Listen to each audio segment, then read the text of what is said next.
now the trouble you've started? Be they the government, be they industry, be they organized labor, be they anyone, or human beings. Time when the operation of the machine becomes so odious, makes you so sick at heart that you can't take part. You can't even passively take part. And you've got to put your bodies upon the gears and upon the wheels, upon the levers, upon all the apparatus, and you've got to make it stop. And you've got to indicate to the people who run it, to the people who own it, that unless you're free, the machine will be prevented from working at all. Revolution Radio at freedomslips.com, the #1 listener-supported talk radio station, throwing ourselves upon the gears of the machine. Revolution Radio, where information never sleeps. You called down the thunder, well, now you got it. Right, you tell them I'm coming, and hell's coming with me, you hear? Hell's coming with me! Revolution Radio.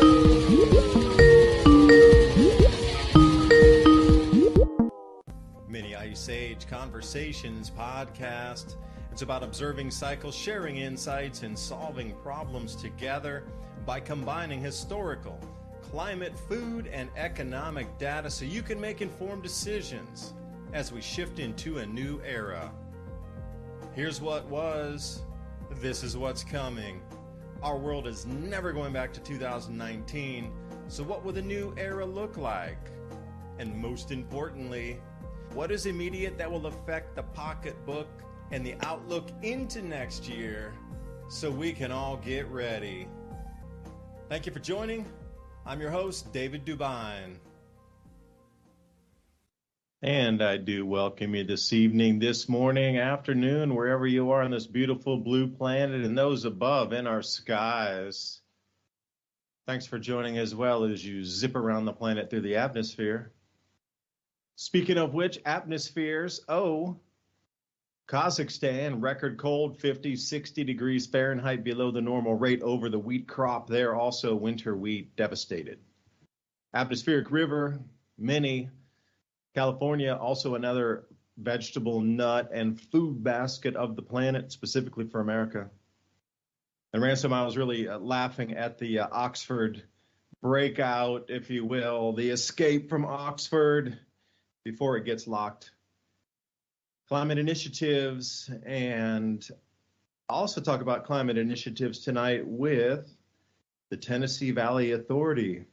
Had a chance to talk to their PR person over there. Super interesting, really smart, and filled me in on some of what we can expect as we move toward 2030 and beyond, as the United Nations frameworks will grapple with the average citizen of any country across the planet, where global goals come above anybody in individuality and nation states themselves.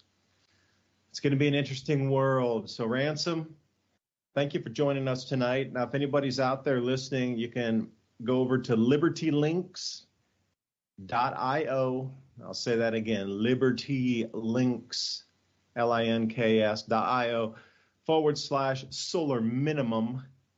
And that is every place we're streaming tonight live. We have 10 different locations. Just jump in there and all the links are super pretty easy. Just click the one you love and then go right there, because we're going to add some graphics and images tonight as we go along through the evening.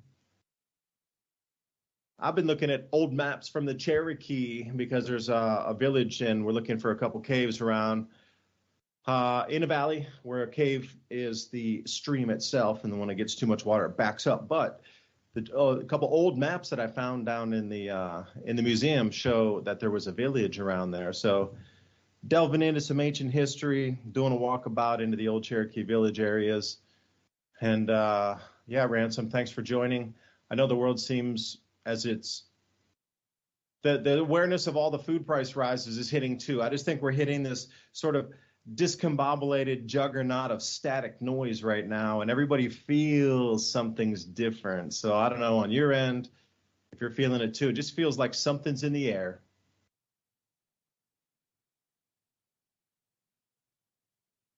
For sure. I think it is in the air, and it's the same thing that's been in the air for the last couple of years. I've been looking a lot at all of these admissions, studies, datas that are coming out about our recent medical extravaganza that we had in the last couple of years, I guess you want to call it. And it seems that, I don't know how to say it bluntly, I'm sure you're listening to some of the same people I'm listening to as well. What it looks like is something went around the world. We know what that something was, and it literally affected every single human being that it came across, whether or not they felt it or not, or they had a problem with it or not. It still happened. And those that decided to take medication for that medical extravaganza are having 10 times the same problem. So it's looking like really no one in the world can escape what has happened. Like the genie out of the bottle, they just keep popping. It's like they had a whole warehouse of genies and they keep popping them out of the bottle. And I think what's going to happen next is going to, and I don't want to sound like a pessimist or nothing, but I'm just reading the signs. And what I see is we're about to be totally turned off. And what I mean by that is, like, I've been talking about how they're taking away travel, power, or energy, I should say, taking away travel, energy, food, everything out of the human domain that allows us to have this civilization that we've been living in. And I kind of want to take you to Klaus Schwab here, and I'm going to show everybody the video. It's just kind of playing in the background. And this is the plan. And I'll show you some evidence in the headlines or indications that is exactly what's going to happen. What it is, it's a video of Klaus Schwab talking about how our recent medical extravaganza, I'm going to call it again, isn't going to hold a candle to what's about to happen to our power supply. And what he's talking about is transportation, hospital services, society as a whole, all coming to a collapse. And obviously, they are planning this. He's saying that the recent medical thing that went around the world in the last couple of years is going to be a small disturbance compared to this cyber attack that we're going to have. It's inevitable, according to them, right? So, I like to take these guys at their word. Like when they hold a event 201 and they start talking about what ifs, could be's, mights, and maybes. It's weird how all of those what ifs, mights, and maybes just seem to happen right afterwards. Like, and I wanted to get into another thing and hear some of your thoughts on it. So, as you probably know, the entire flight services and everything from the FAA was shut down yesterday due to a computer glitch. Now, we're just talking about Klaus Schwab and his kind of fantasy about the entire world going into turmoil from this big event of a cyber attack or several cyber attacks. And then you look at, some of the headlines going around, all U.S. domestic flights grounded after a software glitch. Now, they're saying that's just a glitch. That's not nobody attacking it. And then they're setting up all of these, 15-minute cities everywhere. I sent you a link there. That was kind of funny. People are kind of vandalizing their Great Reset in the way that they were destroying the little blockades that keep them in their neighborhoods. So they just ignore it, roll over it, destroy it, whatever. But then in the background, we're seeing all these chemical plants burn, food plants burn, infrastructure as a whole from one end to the other is just, falling apart. We have media blackouts over terror incidents like at the Vegas power plant, things like that. They don't even talk about it. You have other things going around the world. So you got all these things going on at the same time. South Korea president says, they could develop nuclear weapons. I mean, why not? And when they use these words like could, it makes me think of a lot of coulds, mights, and maybes we've been talking about the border. And I don't know if you realize that when I was talking about the events last week in Culiacan, I think it's called Culiacan, where they arrested El Chapo's son, and the cartel kind of started shooting at airliners and on the ground and in the sky, and there was all kinds of weird stuff going on, like It looked like a caravan of police, like when a cop dies, except for it was cartel, and they were going out and doing stuff. And I was talking about how I believed that not only has it already been happening, but it's going to be one of the next steps with the global elite. Is they are going to make a kinetic war along the U.S.-Mexico border, and there's going to be all of these power outages and different things probably blamed on it. And then you got these other things in the background.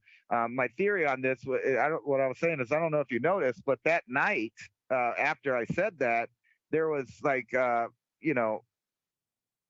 don't know what I think 50 cal, like miniguns spraying villages at night, something that you're used to seeing in Afghanistan or Iraq or something like that. And we're talking C-130s flying. There's the Mexican military is literally almost bombing neighborhoods. I mean, you can't call it bombing because they're big bullets coming in. But all kinds of stuff was going on that day. So there was a prison break of, like 17 cartel members out of the Juarez jail. All of this stuff's going on. And in the backdrop, you have the Mexican president celebrating 40 million Mexicans. That's just Mexicans that have migrated into the United States. And they're saying that's a great thing, and nothing against Mexicans. My woman is a Mexican. This has nothing to do with that. But that's just counting people from Mexico. So that's not counting people from Cuba. That's not counting people from Venezuela, Colombia, China, Iran. I mean, they're coming from everywhere. And then you see all of this stuff. And then the very next day, nothing. The news headlines are clear of it. So I saved some of the headlines that were going on that day and that night. So Sinaloa cartel deploys child soldiers, something you also see in the Middle East and Africa and stuff like that. You had, the accounts of violence by the police that was all over everything. 29 killed in arrest operation. And then over here in Juarez, 20 people were killed. And I'm showing some video of what I was talking about. So this is just basically there is a war going on. It's already happening. And they're trying to ignore this. And what's funny is just when Biden came right next to us here in El Paso, the day before that, the Rio Grande Valley was full of thousands of migrants sitting, waiting to get into the border.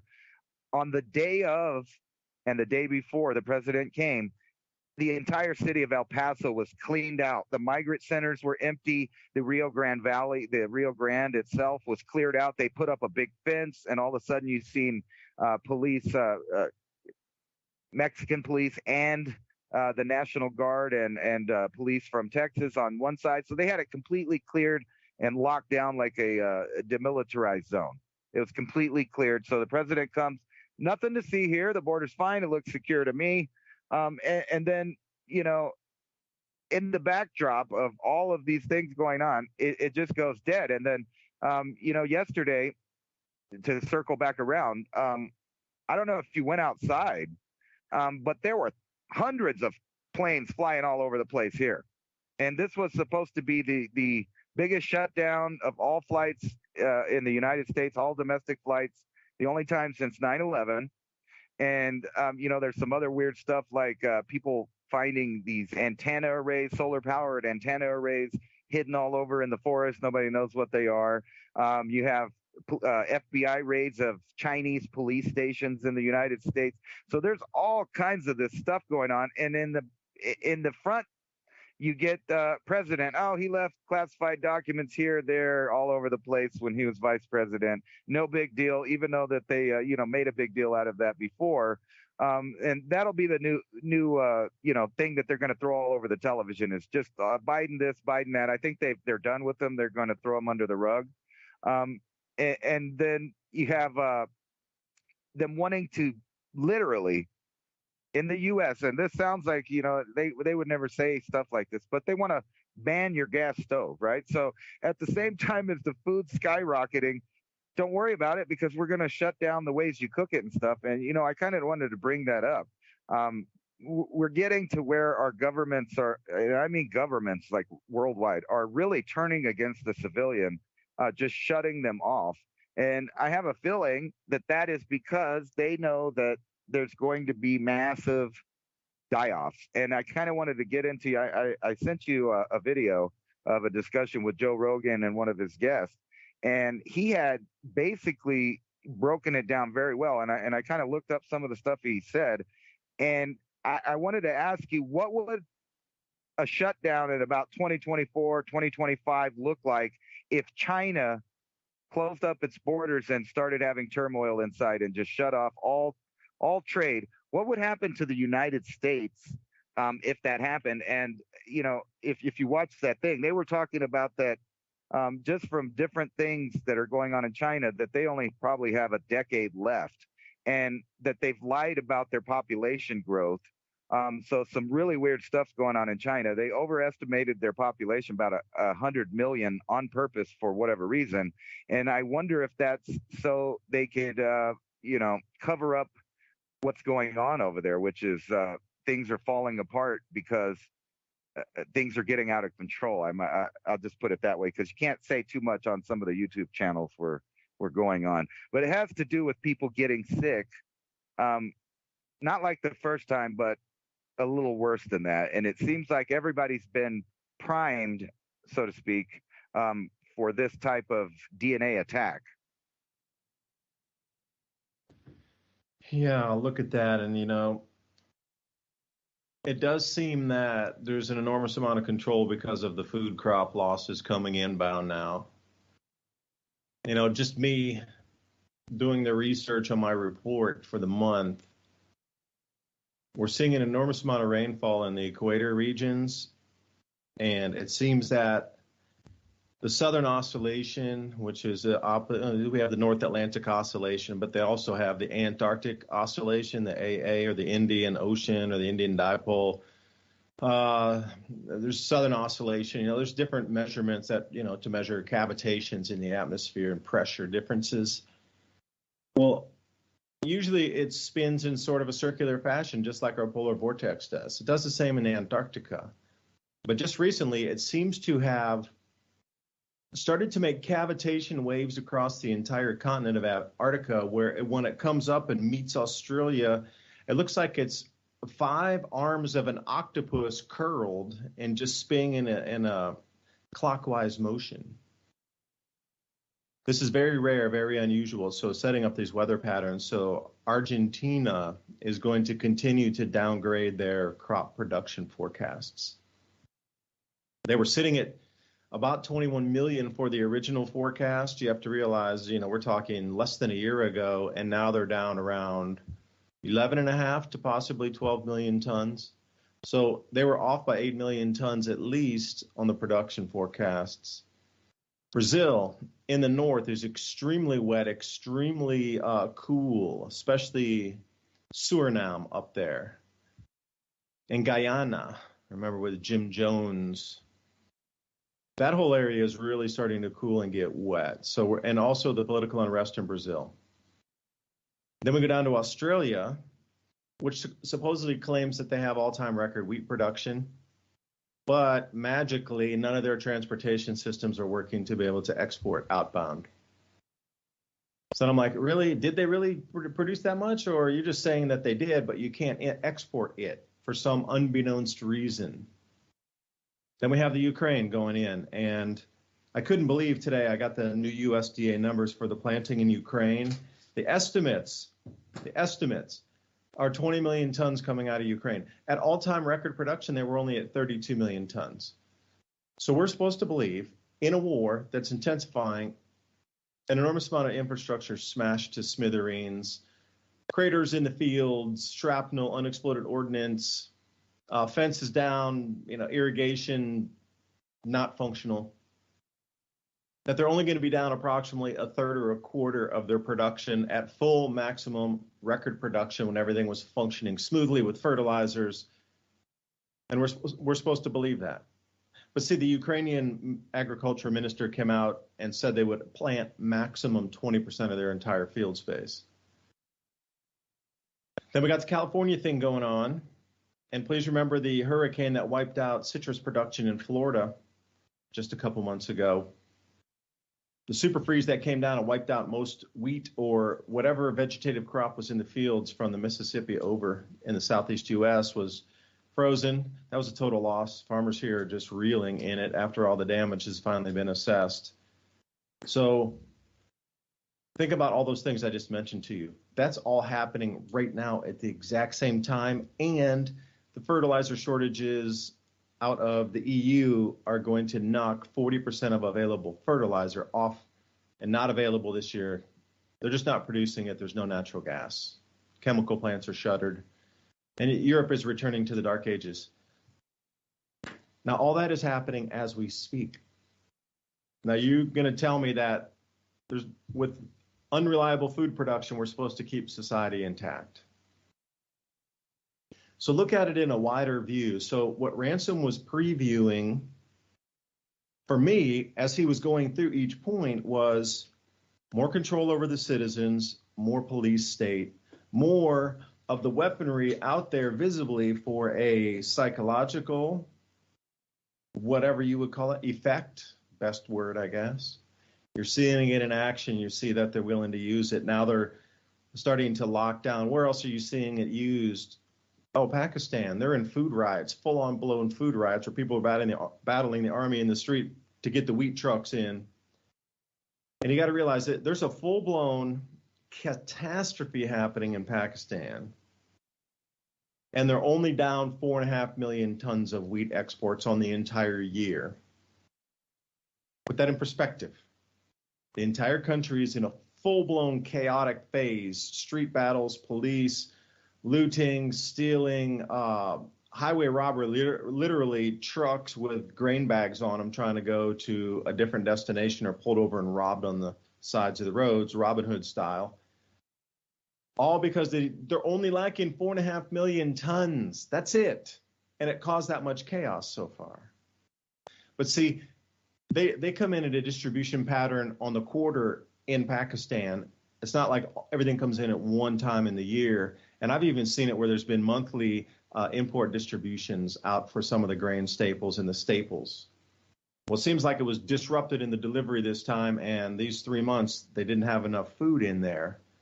And you see, that's the thing. It goes down so fast, fully functional, and then just because they didn't get their shipments in or whatever for the quarter, and the logistics stopped on that. That took less than a month to fire up into that, from fully stocked foods warehouses and storages into they only missed a little bit on the shipment, and now it's complete chaos. Now you're looking at Sri Lanka 2.0, and now it's happening in Egypt as well. And I need to confirm with a couple other countries exactly what's happening down in Argentina, what's happening down in Uruguay, what's happening over in Peru. It seems like there's an enormous amount of civil unrest happening in the Southern Hemisphere countries. And, keep in mind here, Brazil, a major grain exporter as well. So if Brazil switched into sort of a civil unrest sort of era, the grains are going to be limited coming out of there. So wherever you look, you see it's coming down to now food, economy, inflation. The cost of living can't be sustained any longer. The social contract is completely smashed to smithereens. Humpty Dumpty's jealous because, he didn't break into so many pieces as the social contract has been. So you're going to watch, this is the year of the social contract break. The people are going to realize a couple of things. This chaos is continuing. The crime's going to continue to amplify. You're going to watch government respond. You're going to see armed guards in supermarkets, and you're going to lose your mind that we're in an occupied territory, basically, on this planet as we move through these next year. I'm not even going to say years, plural. It's like 2023. Can't tell me spending $8 on eggs, and that's only going to go up higher in price. I saw some turkey bacon. A 2-pound ground turkey was $20. These Jimmy Dean sausage / cakes, whatever you call them, flap cakes, something like this, $2 each out of the pack. There were only 8 of them in there, and it was $15.99. I mean, the price of the food is going to continue to go up to the point where citizens, they have no outlet anymore. Like the travel's gone. So for me, that was also really quirky to see all the airlines get grounded, or not all, but many in America at the same time. And just thinking, how quirky is that? That, we had the freeze, super freeze, and all the chaos at Christmas with travel. Now the computer systems aren't functioning. Power grids are getting rocked left, right, and center. And somehow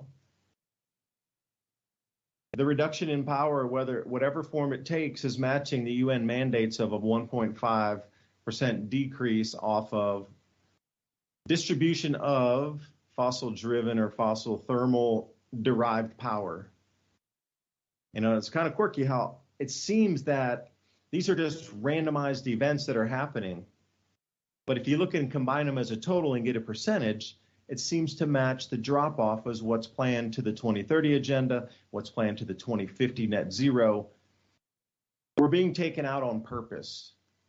All of these random events are not random at all. They're a combined effect to reduce, percentage-wise, step by step, following these UN mandates in the COP conferences, to bring us into, or try to bring us into, this green world where there will never be enough minerals to ever do such a thing. And I think Ransom showed the chart a couple of shows back about, the rare earth minerals, some of them, like galenium, is going to take 9,000 years to mine enough galenium for us to produce the windmills, batteries, solar panels, et cetera, that we envision today, or I don't, but the psychopaths in Washington and globally, Klaus, shout out, is coming to fruition. There's just not enough rare earth minerals. Even the copper, to mine all the copper, and copper is really common. It would take up to 200 years to mine all the copper for what they envision to the transition just to 2050, or all the rollout of the green technologies. See, that doesn't make sense where your 30-year plan takes 200 years to mine the minerals to implement your 30-year plan. At the most basic, copper. So something doesn't sit right with that alone. Just doing like the most basic, scratch the surface of inputs required for that move over to green energies. I mean, even a kindergartner could see that 30 minus 200, something's wrong. It should be a 1-to-1 ratio there, shouldn't it? But as we march forward, and see, I'm still questioning here, so I'm hoping Ransom can help me answer the question. So all these things that we're seeing, is it really truly because they need us to go to net zero or reductions into Agenda 2030 or global governance to bring us off of fossil fuels? Or is it B, the cycle we're in, taking down food production globally, is going to continue into 2030, 2032, to the point that society couldn't be salvaged anyway. We could never grow enough food for 8 billion people. And that's truly the reason the chaos is here. Because if you reduced 50% of the world's population, there would be no food shortages, even at the minimal levels of a grand solar minimum.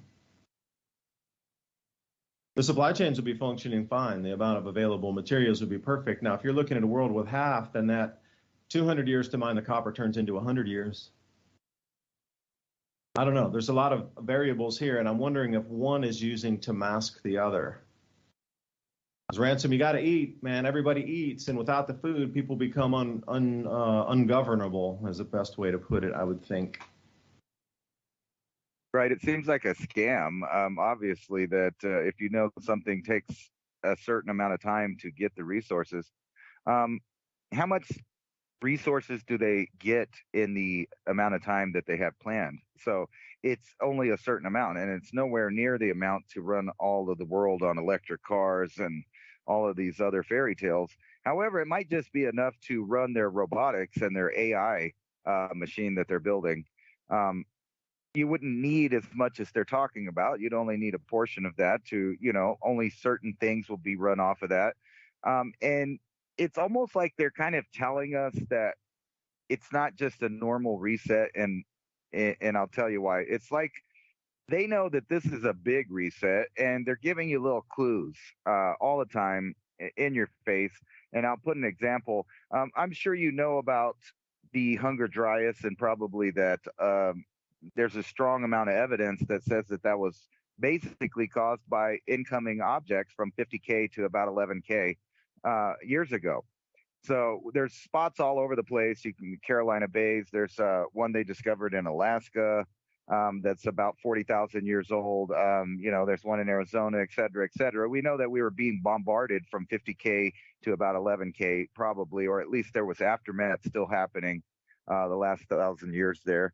But we're about positive that happened. And it just so happens, right, that there is a comet floating toward us that no one's seen since the Stone Age, or what they call the Stone Age.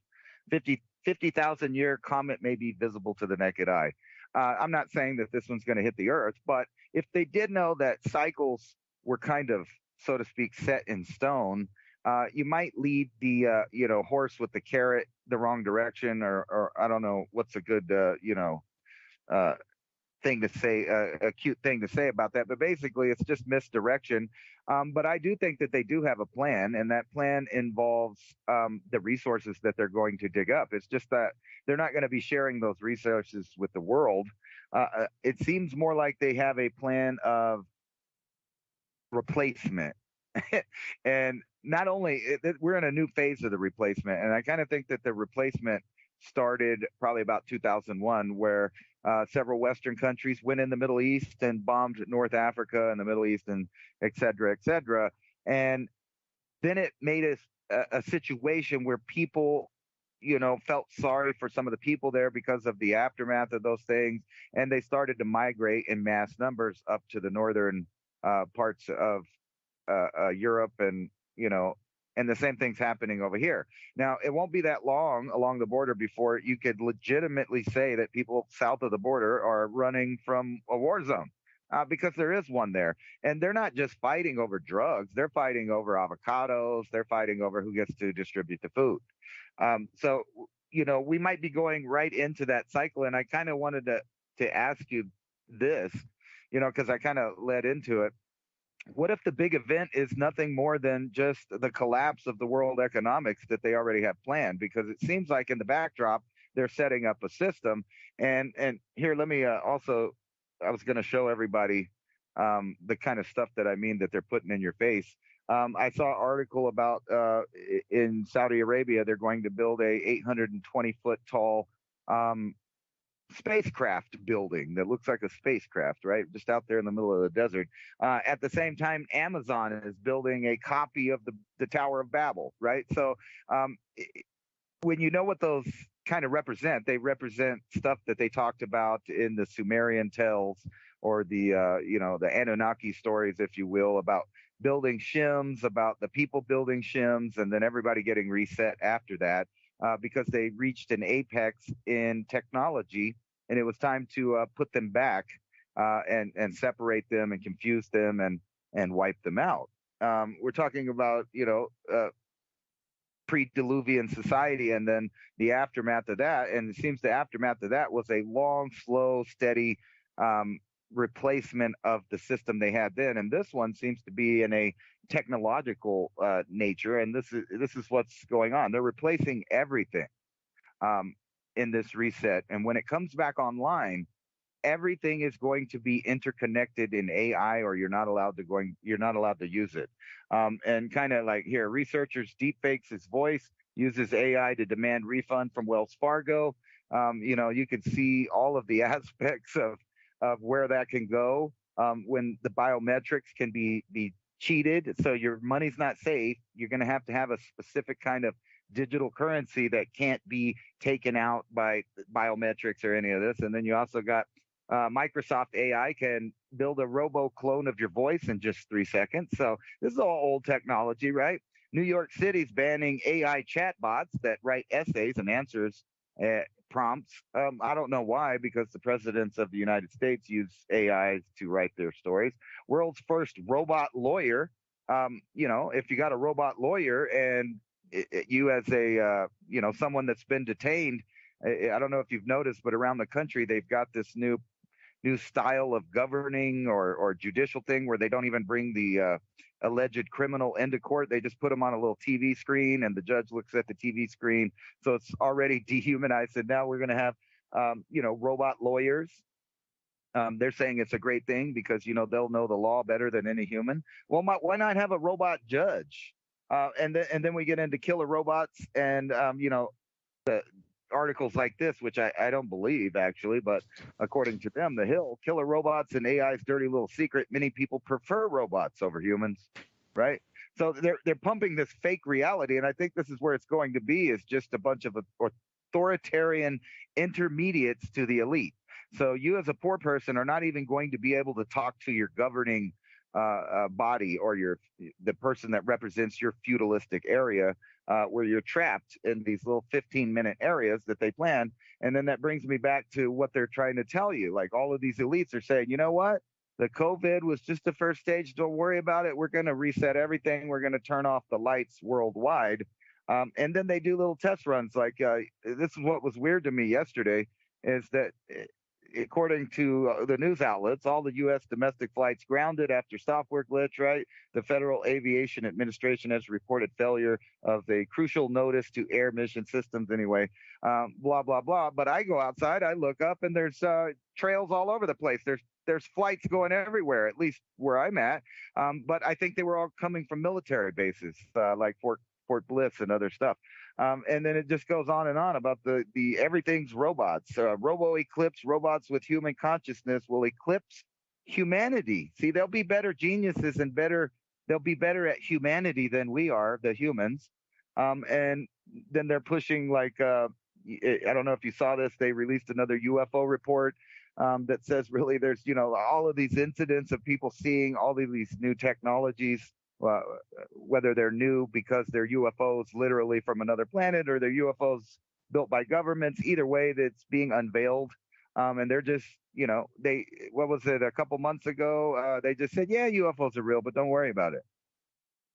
And then, you can't worry about any of this stuff as a regular person. So a regular person can't sit around and literally, well, what's the price of tea in China, or what's a hill of beans worth?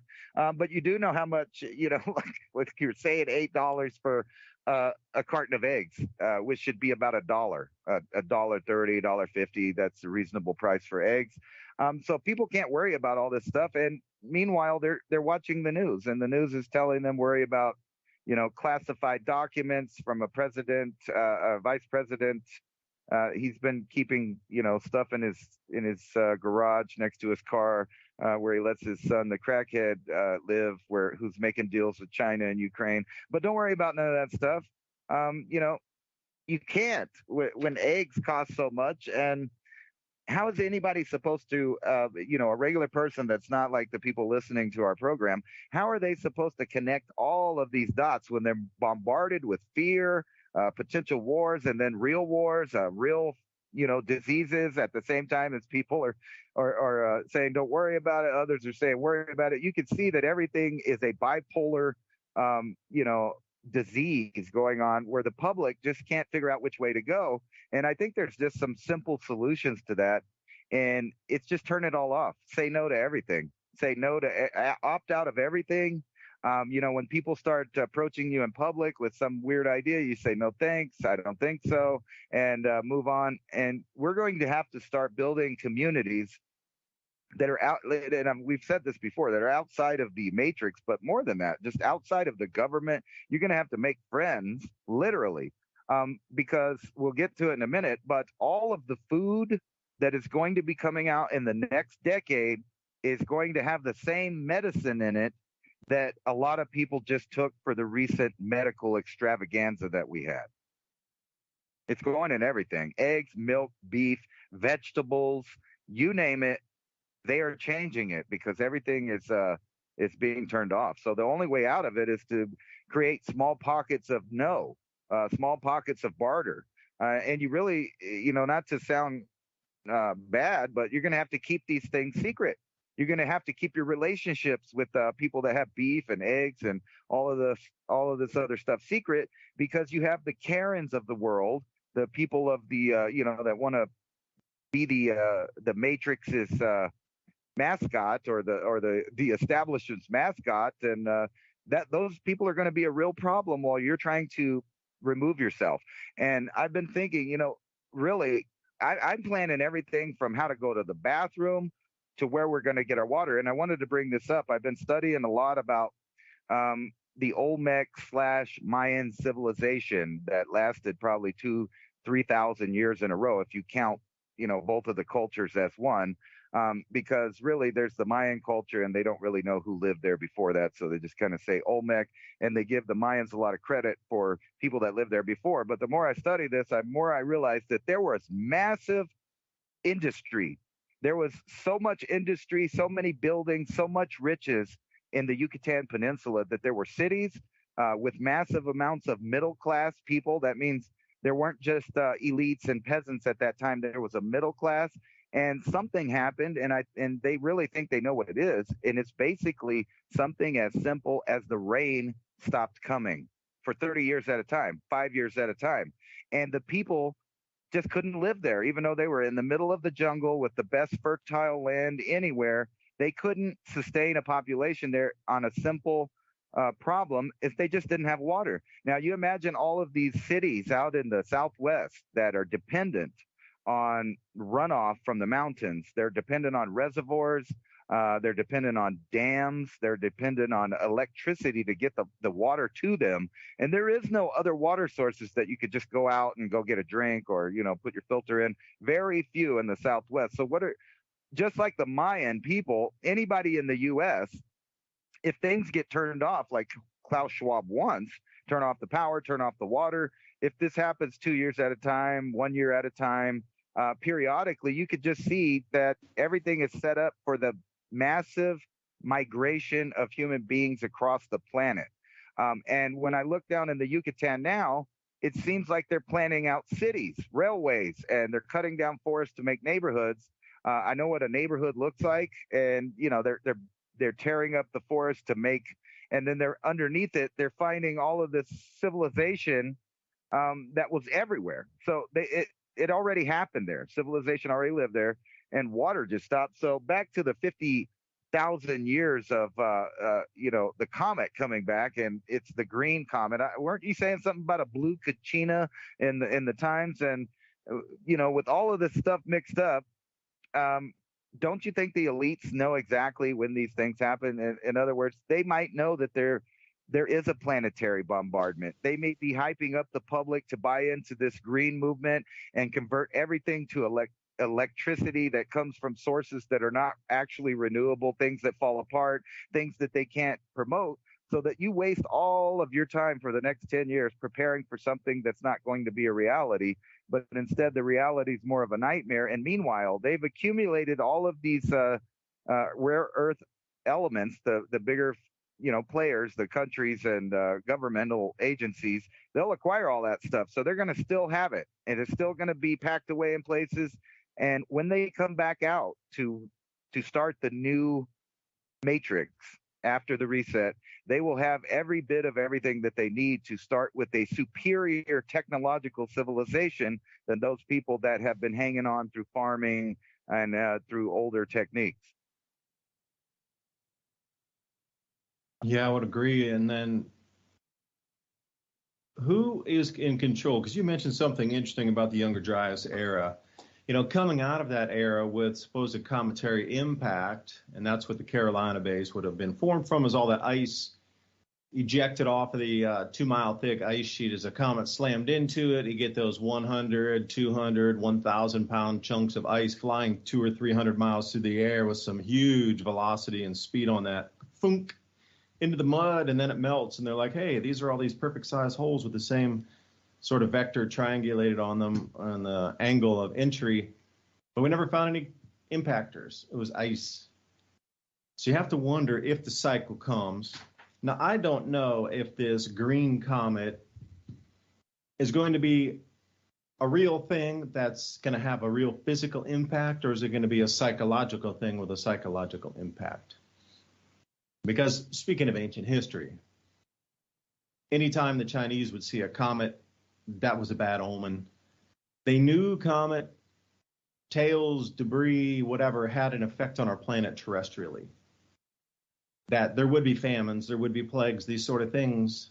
And maybe they understood that the comet with its tail left some other bacterias or whatnot across the planet. But anytime comets came, they were not celebrated at all. Everybody was like biting their nails going, oh, bad omen, oh, bad omen. But they keep pushing this one here to being a 50,000-year interval. What's so special about that? You know, I mean, there's all types of things. There's some that are millions of years old that come, and if there's things millions of years old in our solar system that are there and have been since space registry began, you know, and now they want to focus on a 50,000-year-old comet coming through. I did have a chance to look at it close up today from some different feeds like spaceweathernews.com or spaceweather.com, and there's a few other area places. I forget the one website, Ransom, you probably know, where you can track the comet, and it'll show you the highest, you know, luminescence. I think it's going to get down to a 4, which will be visible to the naked eye. There's one part of it's blue, one part of it's green. Remember Hale-Bopp back in the 1990s? Part of it was white, part of it was blue. Well, this one's going to be green on the bottom half and blue on the top half. So there was supposed to be another K2 Pan-STARRS that was supposedly on the solstice, December 21st, supposed to be visible to the human eye, naked eye, but it was visible in binoculars, but it never hit that brightness of interacting with the sun with an opposite charge. So for me, now here's something, you know, Electric Universe fans out there, if indeed this comet had gone out and discharged for 50,000 years and is coming back in, it should have quite the glow to it, because as it comes around perihelion, and I think it's the first week or so of February that this thing should be really getting close to Earth. I'm wondering if after it comes from perihelion, if it doesn't break up, if it will flare and become a supergiant blue-green dot in the sky, which would then, your blue star Caccina's in play. That only is valid if the coma were to expand with some sort of electrical interaction with our sun as it spun around and, you know, headed toward Earth here. Now, it's going to be quite some ways from us. Its tail's not going to brush us. It's way up there. But still, you know, these long duration timeline events, like the Younger Dryas, 12,000 some years ago, between, let's say, 12,500 years ago, that in itself, supposedly, this part that struck the ice sheet was part of a larger group. If you think Shoemaker-Levy that crashed into Jupiter, remember those 7 giant meteors hit into Jupiter and they, you know, could see it. It was a string of pearls. The way the larger comet broke up and there was those 9 trailing pieces. Well, what's super interesting, or 7, what's interesting is in Chinese legend, they have a guy called Ho Yi. And what he did was had to shoot arrows to knock the additional suns out of the sky, because there was at that time, again, 9 different suns, and it was starting to scorch the side of the earth. But for me, in retrospect, looking at that legend, it was the same thing, like a Shoemaker-Levy breakup, where those trailing pieces all had comas and tails to them as well. And they had some sort of electromagnetic effect as well as physical effect, geophysical effect on the planet. Now, supposedly the Younger Dryas ice impact was a portion of one of those strings of pearls, but the other ones just kept on trucking. So I'm wondering if one of those pieces is the return of this here. Because you mentioned those ancient civilizations, even if we go back 12,500 years, they're saying this one's 50,000, plus or minus. But if you go 12,500 years times 4, you get right at that 50,000 year mark. So these grand solar minimums, also this 400-year cycle, when you couple 5 of those together, you get a longer duration, once in a 2,000-year intensity. So if we're looking at this 12,500-year cometary cycle, but then there's a larger, more powerful intertwined cycle of probably just much larger debris on a 50,000-year cycle. Are we into that? And if you were, and again, you know, Ransom mentioned it here, if the leaders that be of this planet and those in the interdimensional realms communicating with them, if they knew the cycle was really at that intensity, then there would really be nothing to salvage. Nothing. You would go underground with your tech, and you would pop back up later, or you would go off-world with your tech, with your anti-gravitics or anti-gravity craft, and then wait it out. Because with anti-gravity, it wouldn't matter if you have 50 tons of lead around you to block you from the cosmic rays and the different radiations. Wouldn't matter. It's weightless. I'll take 100 tons up. It's weightless. Doesn't matter. Weight doesn't even exist. It's 1 billion tons. No, it's not. It's weightless. So if you had that kind of tech, now, one thing that was interesting here is if you're talking about the reset of technologies, even at the Younger Dryas boundary era or prior to that, coming out of the Ice Age. Because you think about our weather patterns today. They're really stable, and we have over the last 200 years really wired in the planting and harvesting seasons. Like when you plant, when you harvest, what crop, what latitude globally. We wired that out last 200 years. So imagine if your climate had stabilized for 80,000 years in the Ice Age, or even 50,000 years. Like the plant harvest days would be wired out too, which species in which area, which latitude, but for 50,000 years, not 10,000 years in the era of warmth in the interglacial we have. So there would have been a very advanced society because they would have been stable for 40,000 years of technological growth. So Ransom, you hit me a little bit there when you said, who set them back and who had the tech 12,000 years ago? Okay, if it's at that point, then the tech they have is millions of years advanced or 100,000 years advanced of what we even have, and we think the DARPA things are 50 years advanced. That's maybe the whole PSYOP. Really, the controllers of tech that have been here, and if you're talking that far back with Younger Dryas time with the same tech, resetting and controlling civilization of tech back then, you can go, if you believe in some of the more ancient legends of like Lemuria or Atlantis, that sort of tech level. Something's way, way, way, way more advanced than anything we see at this point. I mean, everything, even what we would consider like anti-gravity craft would be, like a paper airplane in comparison to 100,000-year-old tech. So who's controlling what civilization on what level and in which reset and which cycle, I guess, would be the best set of questions for you, Ransom. Well, it is kind of trippy that they kind of marked this boundary about 50K years ago. And since then, periodically, we know that there's been bombardment happening. And then you kind of fast forward up to the Younger Dryas.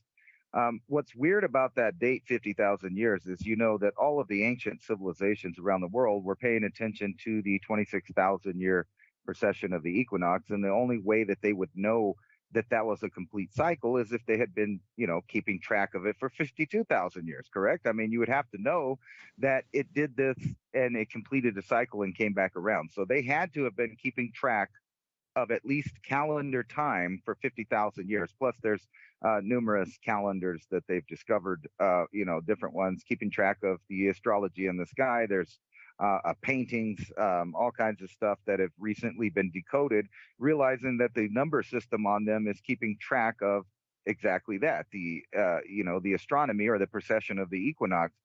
But it's weird that something happened, I'm going to say 52,000 years ago or 26,000 years ago, you could say, but I'm saying 52,000 because that's the only way that I can, comprehend how they would know that the cycle of the precession of the equinox repeated.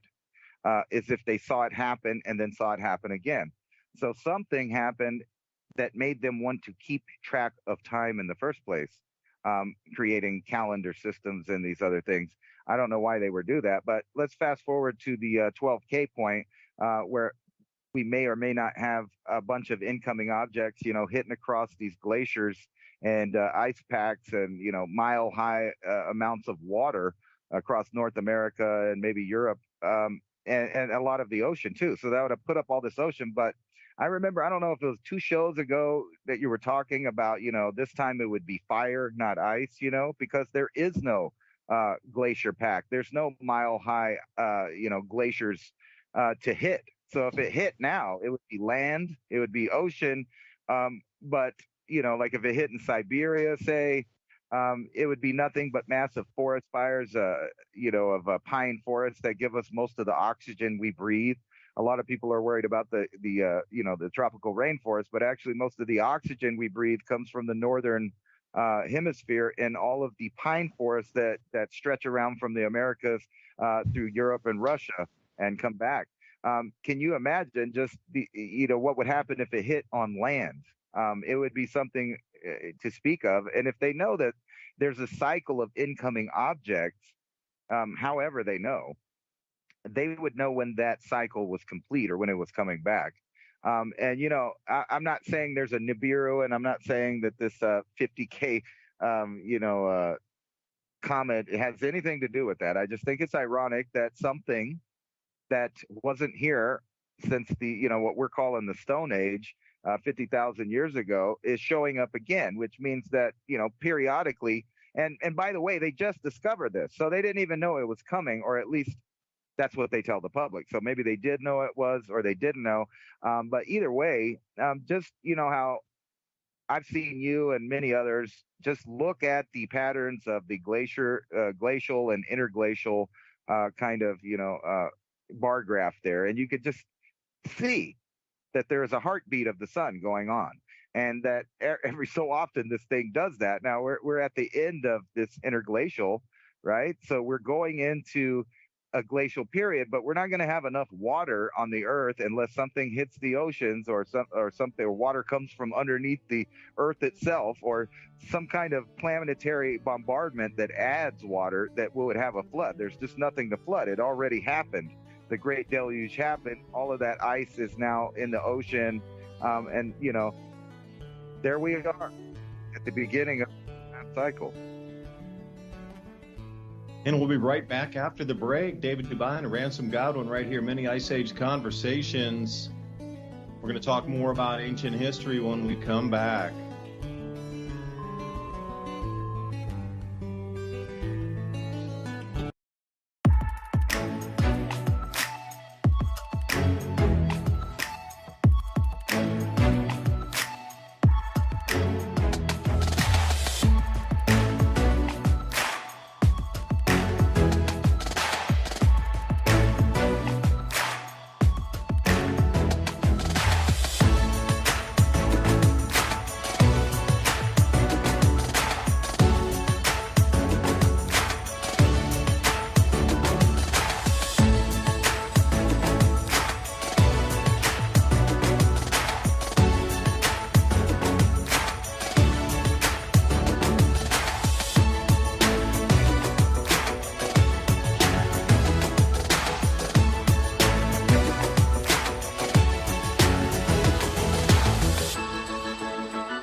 live. Thanks for listening while we took that short break here at Revolution Radio, freedomslips.com. And now we're going to get back to your host.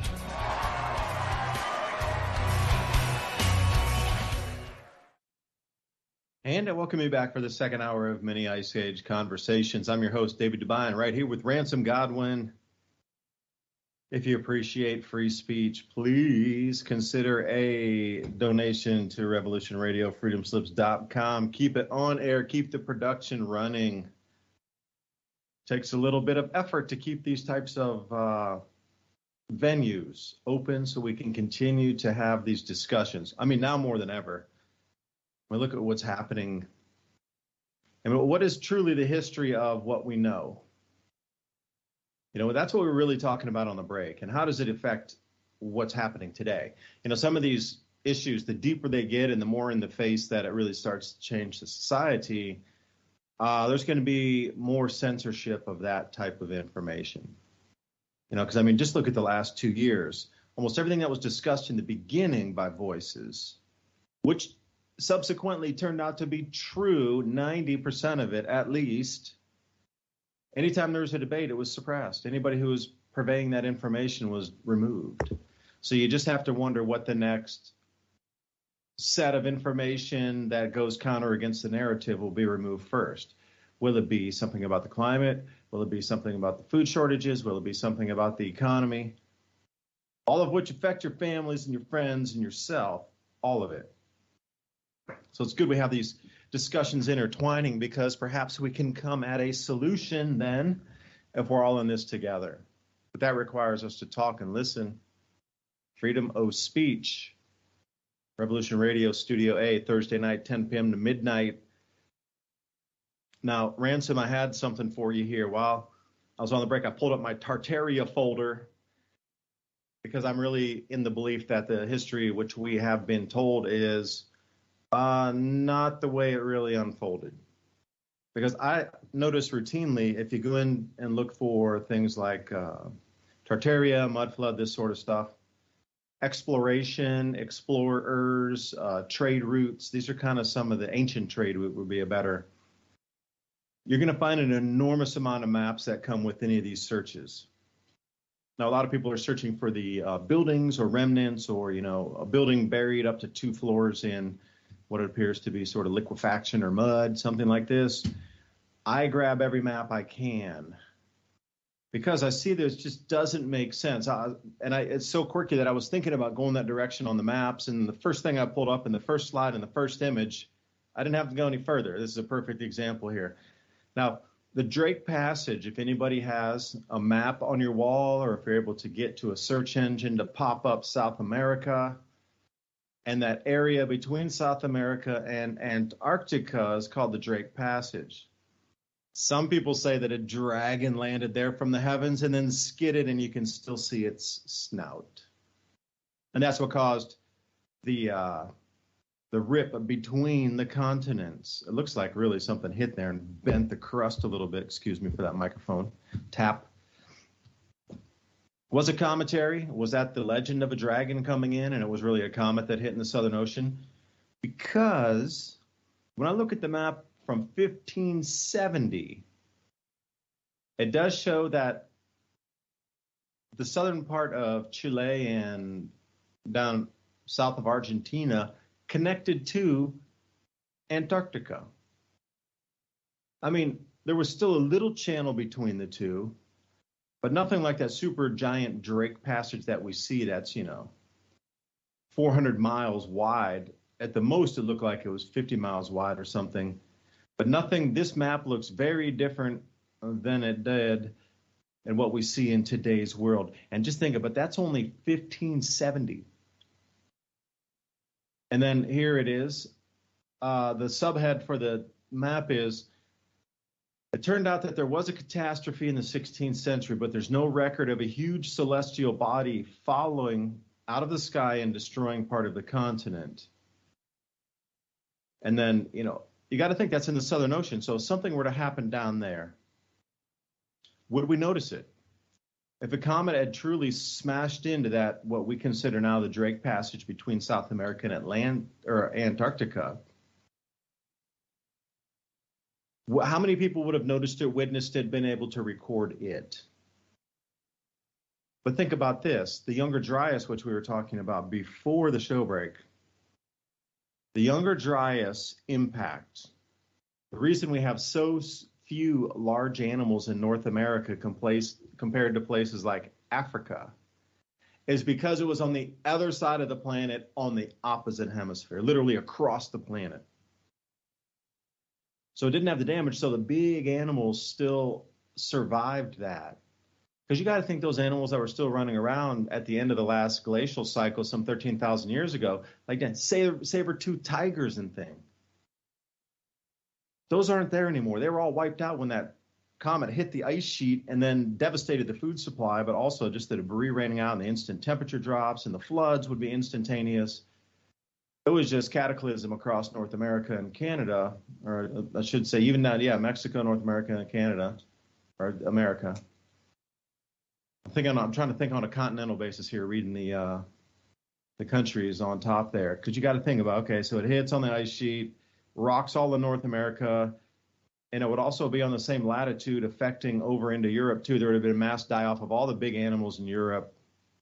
But on the other side of the planet, down at the other bottom, that's Africa. So this thing here, Drake Passage, smashed by a comet, comes in, looks pretty massive if you look at the debris field on it. Would have made a massive tidal wave. Now, again, if there was a tidal wave with a meteor strike at that magnitude, would the tidal wave have gone completely around the ocean, all the way into the Pacific as well in a different direction? There's parts of the world that wouldn't have and they wouldn't have felt the real sea level rises. They wouldn't have felt the tsunami. They wouldn't have felt the shock wave. They wouldn't have heard the shock wave. They wouldn't have felt the temperature drop. Well, maybe after the cloud shrouding would have occurred. But think about that. Would there be somebody to report it? Does a comet smashing into the ocean, if nobody sees it, does it make a sound, Ransom, do you think? I bet it was a really loud sound. The other day I was watching Diamond, and he was showing a paper that was about, how massive floods would have caused the continental shelves to break off, causing even more tsunamis, and like the tsunamis bouncing around inside the Atlantic, going back and forth probably multiple times. And you just think about what kind of massive tsunami would happen if a big chunk under the ocean of the continental shelf just broke off, kind of slid down in the middle. That would have pushed so much water around that tsunamis would have been bouncing off of continents back and forth, or at least that's what I gathered from the paper. So you could just imagine any of the impacts that they've shown that have happened, 40,000 to 12K. And think about it, we haven't had anything, that was damaging to that degree. And it kind of shows you that if there was a series of these impacts going on, several different times in Earth's history, and a recent patch there kind of ending in the Younger Dryas, what would that look like in today's modern world if something just smashed into any continent around the world? I mean, you take your pick. You could Africa, Australia, South America, North America. It doesn't really matter. Kind of like that Hunga Tunga thing, but on, a more massive scale. What would that do to like infrastructure? Everything would just totally shut down, and they wouldn't need any other excuses that they've kind of been peddling out. If something like that happened, you've already been distracted up to the point where it's too late. What are you actually going to do? And that's kind of why I brought up the Mayans, because we know that something happened in like the Guatemala area where people started moving up north to the Mexico portion of the Yucatan Peninsula. And when they got there, they went and dug up the forest at that time, and they found a bunch of old palaces and old buildings with finer cut stone. And then they built their stuff right on top of it, like sacred sites or whatever. But then something happened to them and they just all disappear. And it's pretty obvious to a lot of people that are looking that the way that they collected water there, and this is just a minor thing, is why I keep bringing it up. Because this is something that could relate to us today in a matter of, just one day. If infrastructure turned off for whatever reason in a certain area for any portion of time, you essentially are just like the Mayans that were living there in the jungles. The rain didn't come, for 5 years now. So they had these massive stockpiles of water that they would dig into the hill, and then they would put plaster inside of it, and then they would gather all the rainwater they possibly could, and they would pour it into there, and they had little drainage systems that would go in there, and it would fill up like a reservoir, and that would keep them going through the whole 6 months of dry season. But something started happening, something, massively different on the earth. And this is recent times. This isn't even, we're not even talking Hunger Dryas. We're just talking, 1,500 years ago. Something happened that just changed the weather pattern completely in that area, where it stopped raining and they just could not live there, period. So if you live in any of these cities, you could pick a scenario: terrorist attack, cyber attack, pandemic, lockdowns, whatever it is, you still are put in the same position that they were back then. You have a choice of migrating somewhere, or you need to have the infrastructure built to withstand it. And, when you look at our modern society, I brought this up last week, our whole grid of power is falling apart. They have older style nuclear, power plants that should have been updated and upgraded to a newer system that is clean and probably isn't going to have any problems. But instead, they're still using like a bunch of 70s models or 60 models things. The infrastructure is still basically the same as it's been for a long time.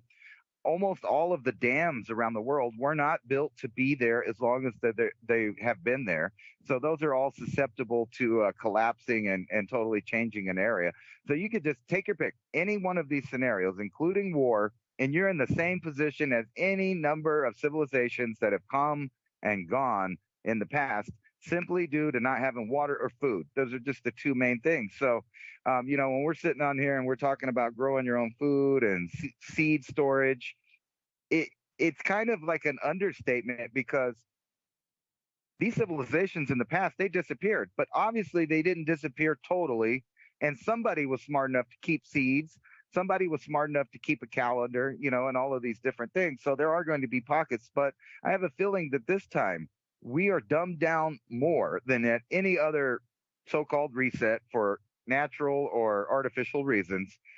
Any other reset in history, I don't think that they were as dumb as we are now, as far as their relationship with the earth and how to use the earth to survive, because we're designed to live off the earth, obviously, but I don't think anybody knows how to do that efficiently anymore, except for people that live off the earth still. Like, you can go to any number of places around the world where basically the day-to-day operations is what it's always been for humankind: is go out, get some water, get some food, get your supplies, and you survive another day. But we need to think about that bigger than just, daily. You need to think about, what are you going to do for a couple of years?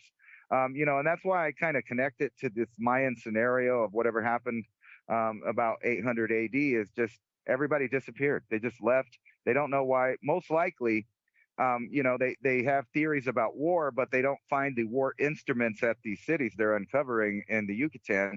There's not arrowheads. There's not, any evidence of a war. It seems more like they just got up and they left. And they left for something simple, like no water. And that equates to us in a way that it really hasn't for decades. We've got to a point where we're so codependent on the system. And I don't mean me and you particularly, but us as a civilization now. Without electricity and water, people start dying. We already know that. So when the power goes out in Chicago and it's 80 to 90 degrees for like 20 days straight, people start dying. So what happens if you add no water to that situation?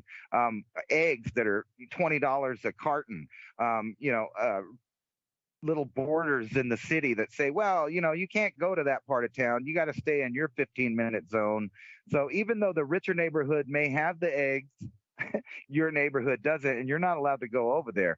And I was saying that last time, this whole 15-minute city thing seems like the epic end to civilization. So they're going to set everybody up in these little areas where they're not allowed to leave. And let me tell you, if it's 15 minutes to go to the doctors, 15 minutes to go to the grocery store, it's 15 minutes to lock you down. It's 15 minutes to shut down civilization if they wanted to. And, if any kind of emergency, any kind of real emergency happens around the world, you can bet the bottom dollar is going to be that the elite, the government, and those who have are going to leave everyone else hanging. That means no one's coming to help. That means that you have to plan out everything, where you're going to poop, where you're going to eat, where you're going to get water. And I've been thinking about these things seriously. Just, from this thing that's happening across the border, it's not unforeseeable that an entire area could become destabilized to the point where you can't just travel. You can't just go somewhere and go get the water where you know where it's at. You have to have it on site where you're at, wherever you've decided to, I guess, make a stand, if you want to put it that way. You need to have water, and you need to have food, and you need to have an ability to trade with other people for things that you can't get, period. So we're going to have to go back to that society that they were living in, probably in the Younger Dryas, where people were moving around with their little caches of, tools, and they were following the animals and they were following the water. That might just have to be how human beings move forward. And since it's doubtful that we're going to be migrating all around, you're going to have to set up something locally. And at least we do have technology at this point to bring us into this era in a better situation than back then, at least if we collect knowledge and we collect seeds and we collect know-how. That's just the way it's got to be, so that you can sit there and not worry about what scenarios coming, because you've thought of them all. Other than a rock landing on your head from outer space, you can't do nothing about that. But these smaller scenarios like blizzards, hurricanes, tornadoes, power outages, the water system is messed up in your municipality, like all of those people in Flint, Michigan, they wouldn't have had a big deal if they had, another water source or some way to get water, but they were dependent on the government and charity to survive. I mean, and they weren't leaving, they weren't migrating or nothing. So that's the position that we're in. So then you stack on all of these things that they're throwing at us, the Great Reset, the possibility of financial systems collapsing. And, I was really listening to that guy talking about China having 10 years. If that's true, then that means the U.S. really only has 10 years, because we've become so interdependent on them that we would go down. It's like, mutually assured destruction. So it might be in the United States' best interest to prop China up for even longer. Yeah, supply chain breakdowns. So even you're taking we'll do two mind experiments here. Going to the extreme on having to be self-sufficient forever, basically, and start a society over, to what happens if just China stops its delivery of goods to America? Then what? If even just that one little tiny thing happened, in comparison, that would be a huge, never-ending disaster, because we've become so dependent on China for so many things, of even maintenance, repair operations, just things to even repair our basic society. Almost everything's made in China. Every repair part for lights and motors and, whatever it could possibly be, from tech to raw material, a lot of it comes from China. That would have reset our civilization just in a, America's sense, or the Western homogeny, these five eyes. That would set us back, 20, 30 years, just because we couldn't get it to continue innovation or even repair to keep the lights on and the doors unlocked, But I'll tell you a story. You were speaking of Nibiru for a second. I had a chance to talk with Marshall Masters the other night, because he had seen my report on the cooling in the Southern Hemisphere, and he's like, "Ooh, we need to talk." And I said, okay. He was telling me about the Siege of Leningrad in World War II. Because, he's also, whatever way you come in it, I don't care if you believe Nibiru's coming back, or if you believe there's going to be a magnetic coupling and volcanoes are going to go off VEI-8s and destroy food production, and you're going to need to do that, or whatever, a 12,000-year cycle is repeating. I don't care. The World Economic Forum is going to come to 100%, and all 8 heads are going to eat you at the same time. Whatever conclusion you arrive at this point is, any excuse brings us back to the same thing. We all need to get more self-sufficient. I don't care what the cause. Anywhere you look across, narratives across the landscape of anything that you can think of right now, it points to, you better get a little more self-prepared on this thing, because many fascism forms, it seems like delivery of goods is going to stop or be greatly reduced, which means food supplies too. So Marshall Masters, we were talking about gold and silver during that time. Like, how much gold would you want to get? How much silver would you want to get? You know, we were talking about talking to others. If you had $1,000 and that's all you had to prepare, what would you do to try to, spread risks? Like buy $100 worth of nickels if you think the economy will collapse, or buy $100 worth of silver if you think there's going to be hyperinflation. Something like this. And then, what would you do with the other $900? Well, you maybe get a water filter. You're going to obviously get some storable food, some seeds, this sort of thing, garden tools at a estate sale. And the whole reason we were talking about preserving value of gold and silver in a breakdown or seeds or whatnot is he relayed this story to me that he heard relayed to him from a friend who directly had this happen, and it was relayed, and I was a third person down the line to hear it. So it goes a little like this. In the Siege of Leningrad, and there's an enormous amount of information, Stalingrad and Leningrad, both of those cities got sieged. Now, most people would know the Siege of Leningrad because that seems to be the most famous, but also the Siege of Stalingrad occurred. And this is where they wrote books on exchanging recipes on how to boil your belt to make a soup to stave off the hunger pains during starvation. That was a traded recipe in Stalingrad during this time.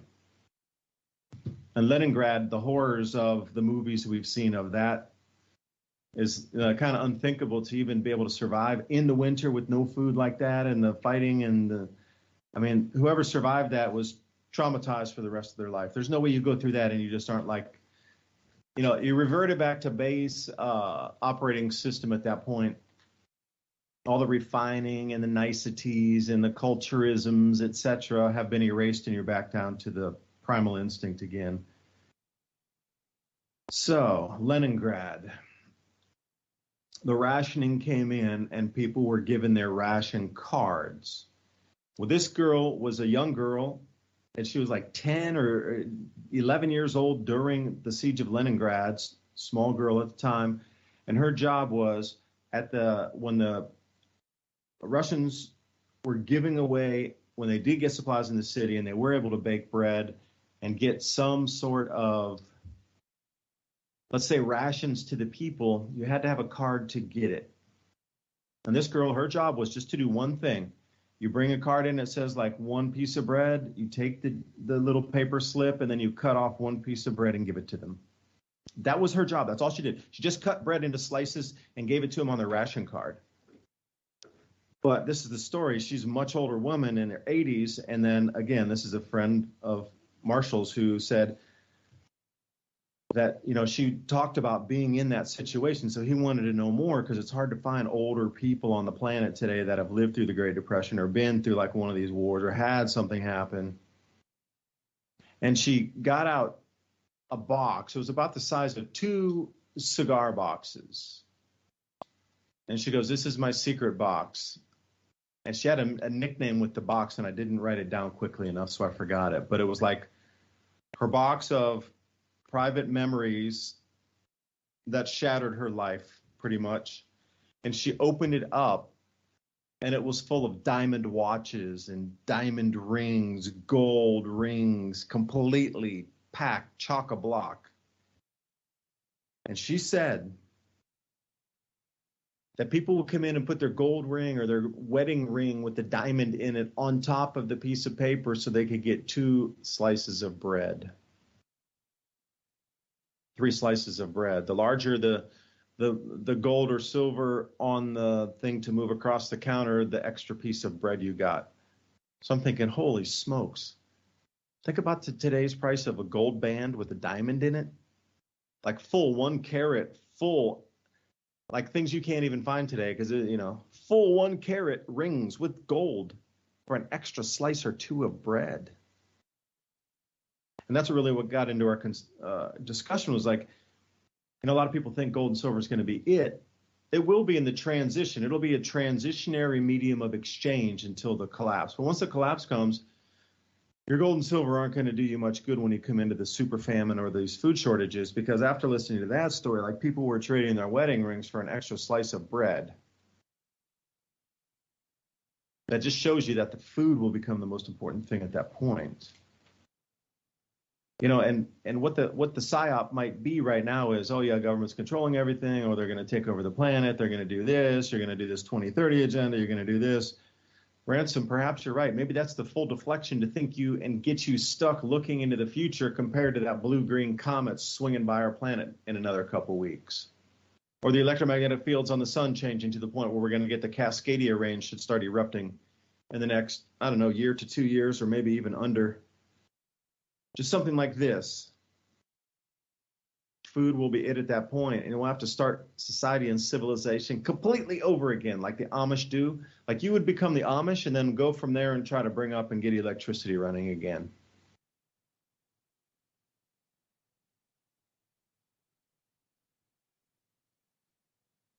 Maybe we could go over to these people at the Satan Con 2023. It's supposed to be the biggest satanic gathering ever. We could go over there. Maybe they have the answers, you know, or are they just another group of distracted people? But it does, it kind of circles around to like, you know, the ideas that they were pushing. That's what I was saying a minute ago. It's like they're kind of telling you what's going on, but not really. But they like to put it in your face. And I was showing them the picture of the new Amazon building. They literally, you know, designed it like the old artist renditions of the Tower of Babel. And then I was showing them the article about the thing in Saudi Arabia that they're going to be putting up that 820-foot spaceship building.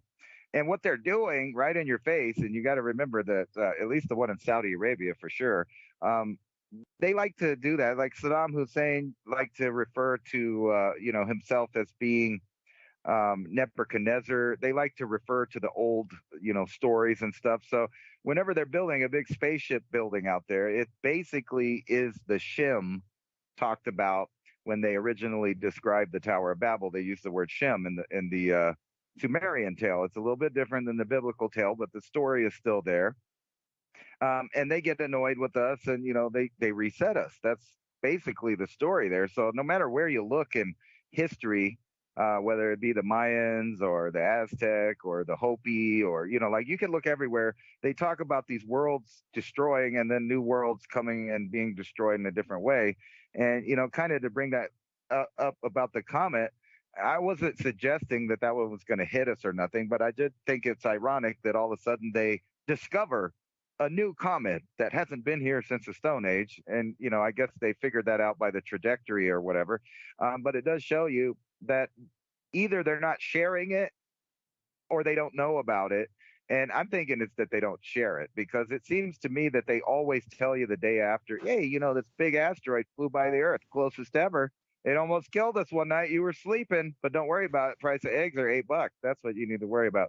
I'm not worried about a big rock coming, but I think that they have plans, you know, kind of in place, and you know, bringing it back to where we talk about predictive programming. How many of these movies have you seen where that is the scenario at the end? You know, like what they had, Armageddon, Deep Impact, etc.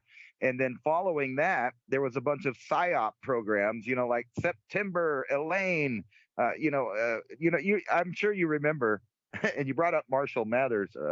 Is that his name, Marshall Mathers? That's right, right? Oh, Masters, Marshall Masters. I was confusing him with Eminem. Now, yeah, he's talked about a lot of stuff, and, you know, a lot of people really do believe in this Nibiru idea. I'm not particularly one of them. I think it's possible. You know, but I think of it in this way: if there was a rogue planet that was going around and it took 3,600 years, according to those Sumerian tales of the Anunnaki, that planet supposedly came from another solar system altogether. So if it came from another solar system, that would be what we call today as a rogue planet getting spun out of its thing. And it would mean that it had probably an unstable orbit, if there was such a thing in Earth's Earth's rotation there, it would have been unstable. So I'm picturing, maybe by now there's just a planet out there full of Anunnaki frozen popsicles, like, because when you look at that story, it kind of just stops. It stops, where they stop talking about them, and it kind of morphs into other civilizations. But if you follow that story, at one time, some stayed on the planet, some stayed here, and then that kind of fizzles out in history. But if there was such a thing, and you were talking about like if it was an invasion, are we not being kind of invaded right now with this alien artificial intelligence style governing? And like I talk about this all the time, but it's so in your face now. We know the stock exchange is completely driven and controlled by AI. Nobody's paying attention to really what's going on there. The crypto market's basically AI. Movies are starting to be produced by AI. I'm sure some of you guys have seen them on Netflix and other things.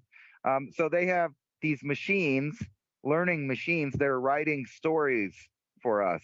And they all seem to have a similar theme to them. And one of those themes is, like the Terminator scenario, where the robots become in charge. And when you listen to these people at the World Economic Forum, they're telling you exactly that.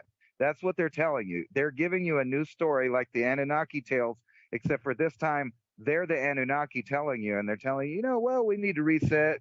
We might have a global pandemic. We might, cyber attack everything till it shuts down. We might make some foods illegal, and then the foods that you still get, guess what? We're going to inject them with DNA changing technology. We'll put it that way so it don't hit the algorithm. And we're going to put that in your food, your vegetables, and we're going to pollute all your water with plasticides. And then on top of that, there's an AI singularity going on at the same exact time as they're introducing nano machines into the world's perception and showing you how they can use these in different ways. So now they got, they're bragging that they have a 3-in-1 medication you could take for all the respiratory things. Like if you didn't learn your lesson, they're trying to say that cancer's down 33%, which I think that's probably going to be backwards in the next couple of years. So they have everybody totally distracted with nonsensical things. Harry and the Prince, like when you go down the mainstream avenue, the only thing that they have to tell you is that you're bad. You need to change. You're killing the planet. And by the way, everything is going to be shut down because you won't do it yourself. You're selfish. You won't wear a mask. So guess what? We're going to do it for you. We're going to mandate the lockdowns. We're going to cut the food supply. You're not going to own anything. You're going to be happy. And matter of fact, here's you a Snickers bar it's made out of, cockroaches and mealworms and whatever. Why would any of us accept that lifestyle when it seems pretty obvious that with any small amount of money that you have, you could start saving seeds. You could start finding ways to save water, and you could start growing your food, at least to supplement. Maybe you can't, totally do it, but at least supplement some of these foods that are coming at you with these new technologies attached to them. And I'm watching Cottrell there, and he's, if you watch his tweets on Twitter, he's really, I don't know how you say that, cryptic, I guess. But he's also right in your face, and he's pretty much telling people, whether you got the medication or you didn't, you were still touched by this biological weapon. Yeah, how so? Can you describe that a little more? Well, I'm not a doctor like him, but basically he's saying the mechanisms behind the artificial life form that people have acquired recently have some of the same mechanisms to damage the same organs, your cardiovascular system, your lungs, etc. And then if you were so lucky enough to take some medications once, twice, 3 times, the more it happens, the more likely you are to have all of these problems. And now the VIRS data's out. The different companies are now admitting that, well, we did have a patent for it. And, we were working on the program back in 2016, but don't worry about it. Just go along with that story they told you about the bats and the meat market, which by itself was an attack on natural foods. I mean, just the whole concept of scaring people all over the Eastern world there about their food being tainted with viruses. That was just an attack on it now. And I actually just recently saw a thing on Twitter that was like a little thing that was talking about how climate change is making your food that you grow at home unsafe because with heat or cold, it might grow funguses or bacteria or viruses.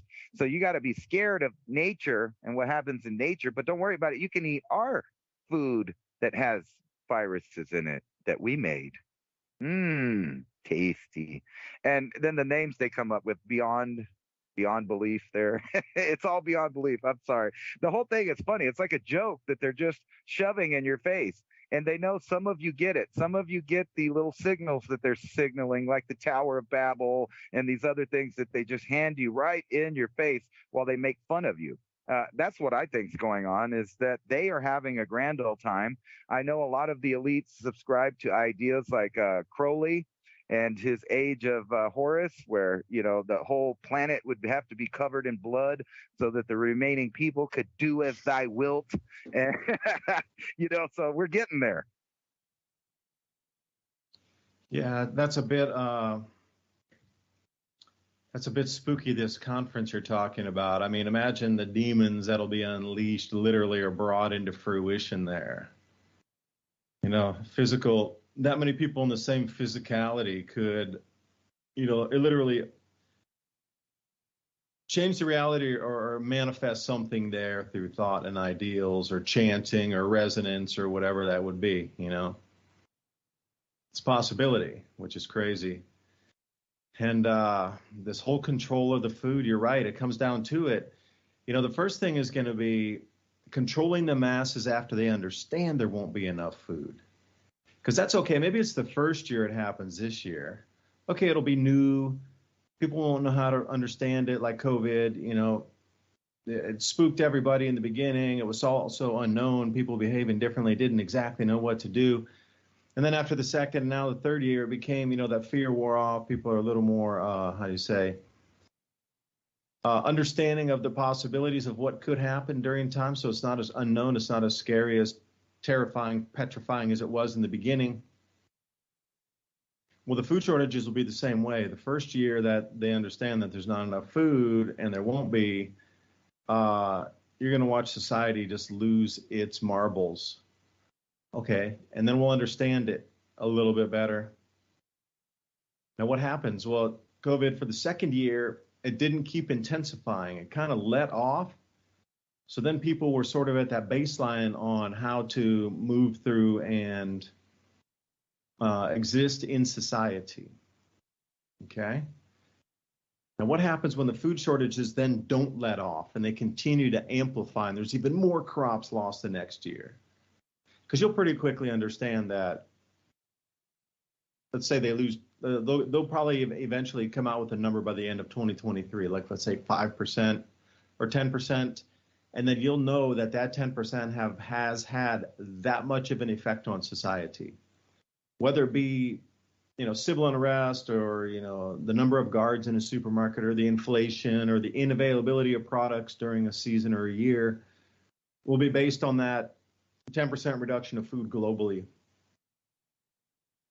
Okay, but then when we come around like year number 2, year number 3, year number 4, year number 5, as we move through this through 2031, 2032, it won't take but the second year before people realize that if they lose another 5% or 10%, and once they start to do the numbers on that, and they start to see the ramification, the real world effects from year number 1 of how much it upsets society, like year number 2, and then, okay, where we sit now, everything alleviated with the COVID, so people can take the breath again, like, it's kind of over.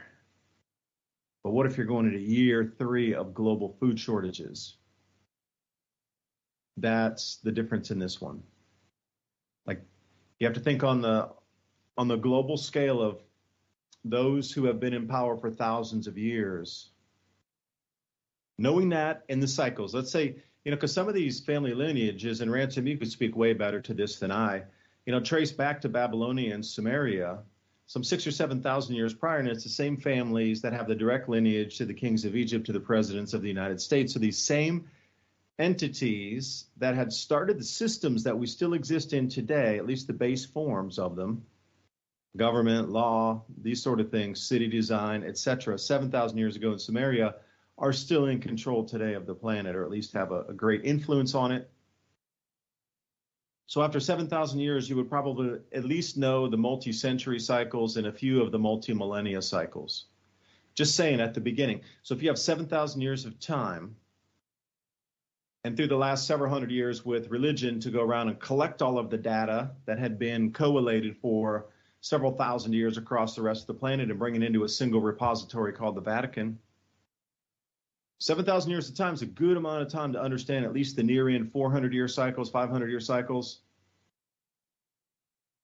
Because you have to think about it, you can get 14 of those 500-year cycles, right? 14 of those 500-year cycles, you would at least know what they were onsetting in a 7,000-year period. Now, if it's a 400-year cycle, then you're getting, quite a few more of those.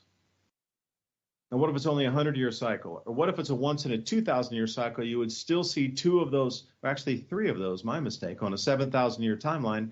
Three of those cycles come and go.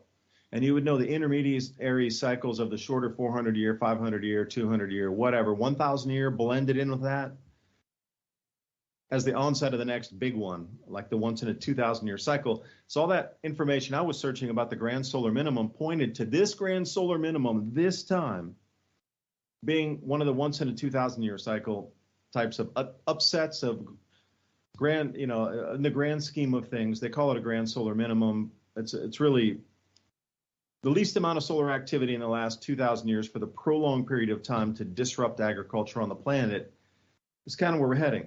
Because you got to think about the Maunder minimum. That was a good almost 2 solar cycles of zero solar activity in the 1640s and all the way to about 1700, had really deep effects on food production, global society and economy, etc. But what if we went into one where it was like 4 solar cycles with no food production? Now, in the whole grand scheme of things, that's only 50 years.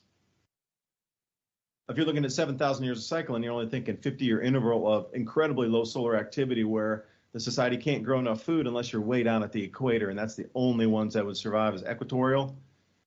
And, below 25 degrees south latitude, 25 degrees north latitude south to the equator and 25 degrees south latitude north up to the equator. So that band of 25 north and south all the way around the planet would be your sweet spot. Somebody knows these cycles are vast, and we're heading into another big one. Because I do believe, Ransom, you were saying something on the last set of comments there. Would people get locked down? Perhaps. Maybe it's a cycle too. It locks down. Okay, we come into the cycle. The food shortages are coming. The WEF was started 16 cycles in addition before. We don't even know what really it would have been called in the 1600s or 1200 AD. The same set of people to reset a society. What about the, like 2,000 literally years ago at year 0? Birth of Christ. These reset cycles that are inbound. Perhaps the society does get locked down for a period of time, but just through natural, boom, it just breaks out and breaks open, and then people do go on the wander to try to, like you say, chase the game, chase the bountiful waters, this sort of thing. Think the Clovis people. We have right here in North America, the Clovis. Like, nobody wants to talk about that because that layer just does not fit in the time, space, technology, and known amount of people that had crossed the land bridge, quote unquote, in North America at the time. It throws out every single timeline that's ever been established as human movement around the planet. So I really think, I saw this one movie, this is the last thing I'm going to say here, Ransom. I saw this movie called Blindness. It was about something in the air and it blew, and everybody became blind. And, society stopped completely. And in the beginning, they were taking the people affected by this and putting them in like schools and hospitals, and they would put guards on the outside so nobody could get out. Well, one of the girls snuck in and she said, yeah, I'm blind, but she really could see. She was with her husband. But the whole world got covered in this, and then it was so locked down that anybody who had the disease or quote unquote blindness disease was locked in this thing, guards everything. And then at some point it just hit where even the guards got blinded, and this girl walked out and was like, hello, and there were no guards. Like, there were literally no guards, so you could just walk out. And that's what they did. They just all walked out. And then suddenly their sight came back, I forget how many years later, suddenly. But will it be something like this where there's, psychologically you think you might, and then one day you'll peer through the curtains and go, oh, there's no guards, let's go. Because something like this migration, I believe, is back in play again. I don't know, that was a good call on that one.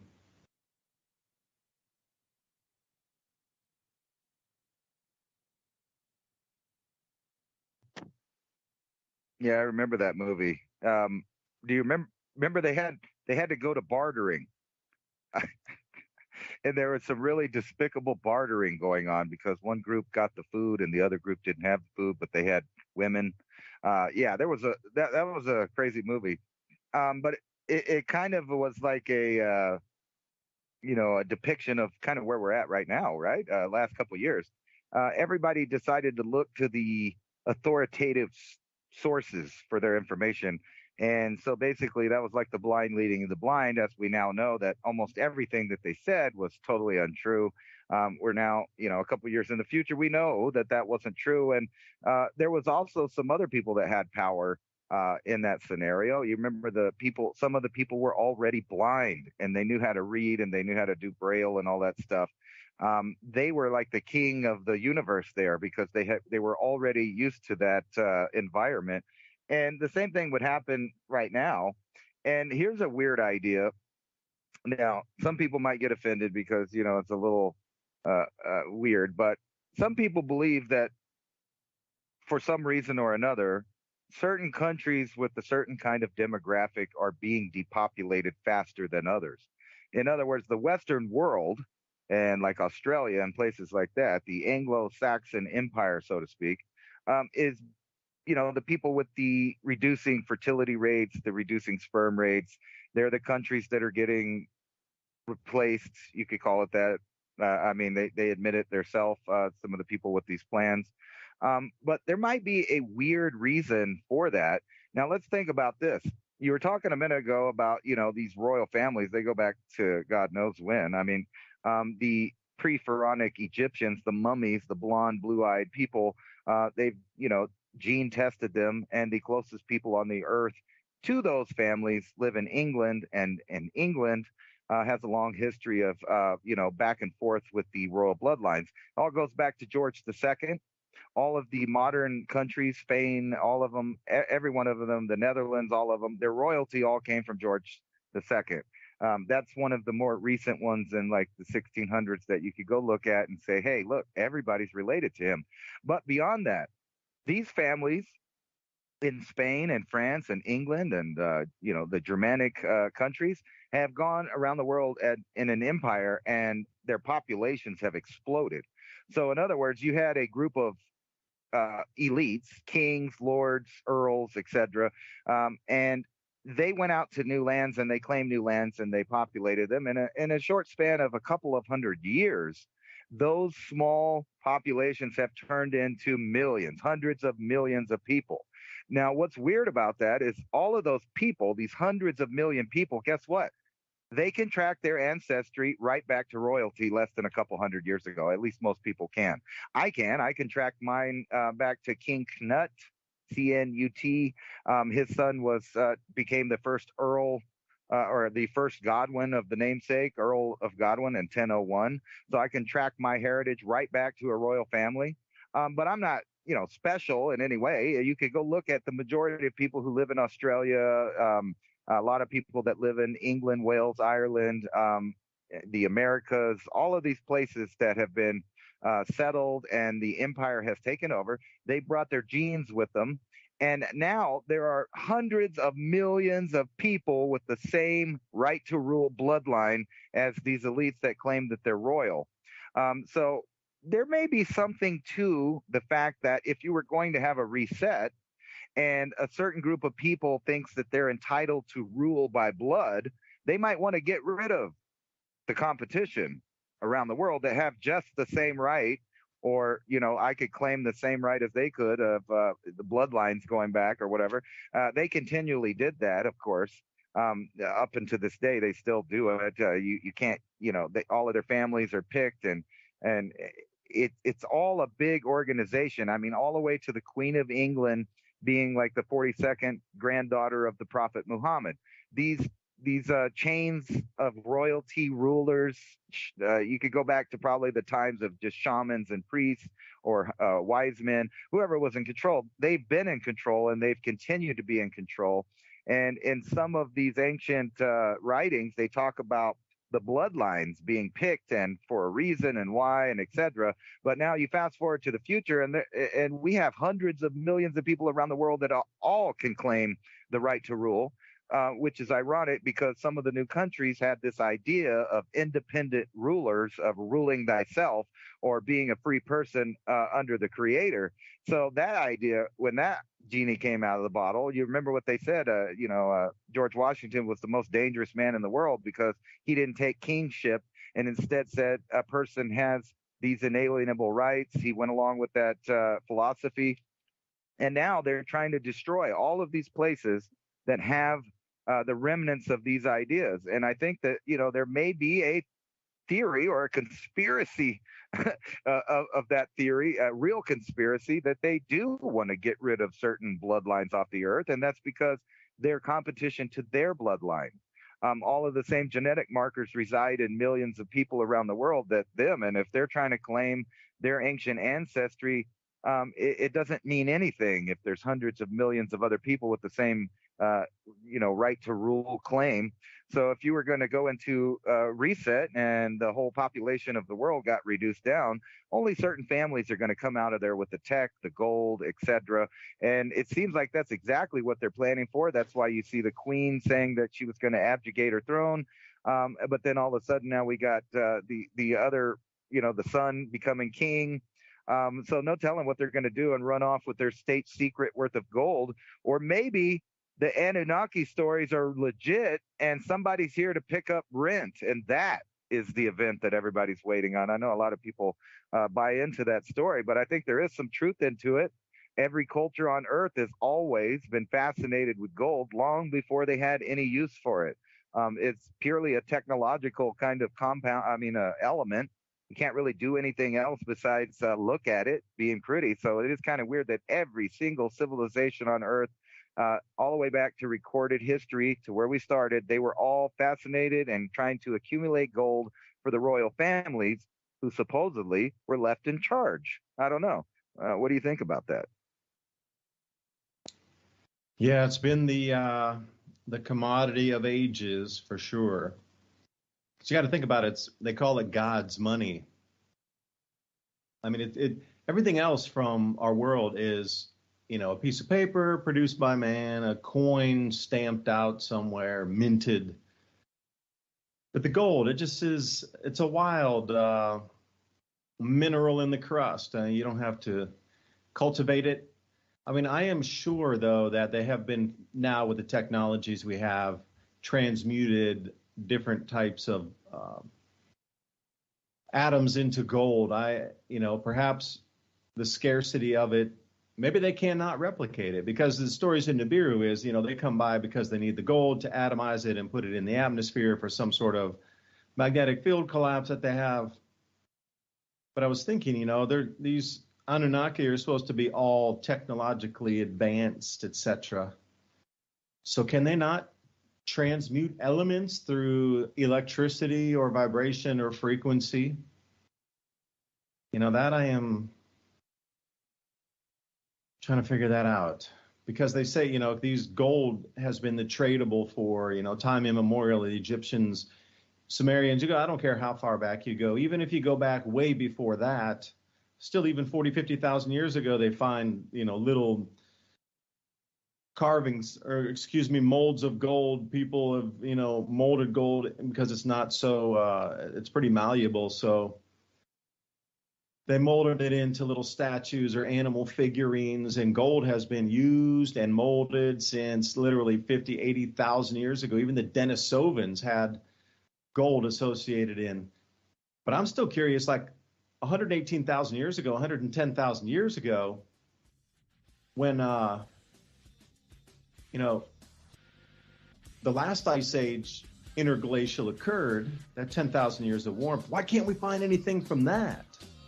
Like, that's what I really want to see, is what kind of tech, what kind of jewelry was made, what kind of anything was prior at, 100,000 years ago in the warmth. So this gold has been time immemorial. So even if you go back 50,000 years, gold has been revered. So what is it? Is it beyond stories of the Anunnaki? And the Anunnaki are literally the middlemen to something else. Not sure. Big DuByne right here with Ransom Godwin. Thank you for joining us. This time is valuable. We'll see you next week. Hopefully information will help you get through another week. Bye. Thank you for listening to Revolution.